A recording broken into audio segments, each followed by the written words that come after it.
한국 대기업에서는 불과 40살 이후가 되면 벌써 불안해진다. 조만간 닥쳐올 희망퇴직이나 은퇴 시점이 앞당겨지기 때문이다.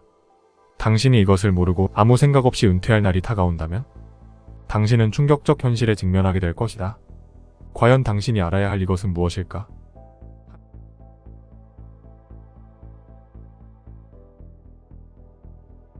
한국인이 가장 자주 먹는 음식인 서울 냉면 가격의 변동을 살펴보자.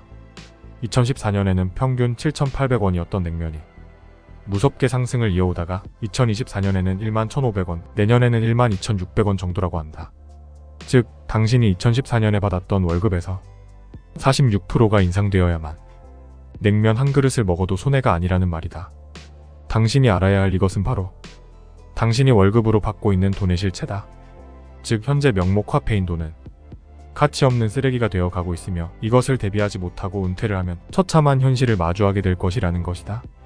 학교에서는 훌륭한 직장인 즉 노예가 되는 것을 가르치는데 직장에서 최선을 다하다 보면 자연스럽게 미래나 노후가 대비될 것이라는 세상의 거짓말에 대해서 한 번이라도 의심 가져보거나 이것에 맞서 치열히 살아왔는가?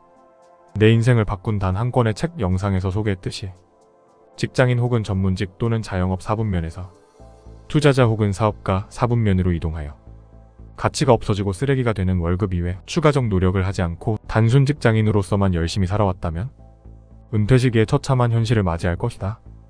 회사를 위해 모든 것을 바치면 바칠수록 당신은 가난해져 갈 것이고 당신에게 소홀히 하게 되면 할수록 당신은 아무 대비 없이 처참한 현실을 맞이하게 될 것이다. 아르헨티나의 통화 공급 증가율을 살펴보면 계속해서 통화 공급이 폭증하다가 작년 10월에는 127% 상승한 것을 볼 수 있다. 통화의 종류를 살펴보면 M1은 현금 그리고 보통예금 통장에 있는 협의의 통화 개념이라고 보면 되며 M2는 M1에다가 정기예금 통장을 합친 광의의 통화 개념이라고 보면 된다. 즉 M2는 시중에 있는 돈 같은 돈을 모두 모였다고 하여 총통화라고 부르며 보통 이 통화량이 증가한다는 의미는 정부에서 쓰레기 명목 화폐를 계속해서 찍어내기 때문에 발생하는 결과라고 보면 된다. 즉 세계 정부는 금과 교환이 되지 않는 명목 화폐를 계속해서 찍어내오고 있기에 그 결과로 국민들만 피해를 보게 되고 가난해지고 빈곤해지며 처참한 현실을 맞이하게 된다. 정부는 돈을 무한정으로 찍어낼 수 있다. 이런 통화량 폭증으로 인해 아르헨티나 직장인의 평균 급여는 빈곤선 아래로 추락하였으며 아르헨티나의 올해 1월 기본 생필품 구입비는 59만 6,823페소로서 근로자 평균 임금 55만 4,269페소에도 못 미친다. 즉 근로자가 벌어들인 월급은 생필품을 살 수 있는 수준도 안 된다는 뜻이다. 아르헨티나 이외에도 다양한 국가에서 짐바브웨 778%, 베네수엘라 190%, 수단 146% 등 국가 통화량 증가의 결과로 소비자 물가 상승률은 폭등하고 있으며 국민들은 고스란히 이 모든 결과와 피해를 떠안는다. 그리고 가난해지고 궁핍해진다. 미국의 통화 공급량을 살펴보면 역시 금과 교환이 안 되며 종이 쪼가리가 된 명목 화폐를 마구 찍어내왔기에 폭등하는 것을 볼 수 있으며 한국 역시 계속해서 가파르게 상승 중이다. 과연 당신이 직장생활만 열심히 하면 은퇴 후의 기본 생활을 충족할 수 있을까? 직장을 다니면서 무조건 투자자 그리고 사업가 4분면으로 이동을 하려는 노력을 치열히 해야 한다. 열심히 부업으로 투자를 하거나 열심히 부업으로 사업을 하면서 투자와 사업 4분면에 돈이 더 커지면 직장에만 얽매이지 않아도 되는 수준 말이다. 이러한 대비 없이는 당신의 월급과 예금 통장으로 맞이하게 될 현실은 처참할 것이다. 중앙은행에서 무한정 찍어대는 돈 때문에 말이다. 그럼 당신은 무엇을 해야 될 것인가?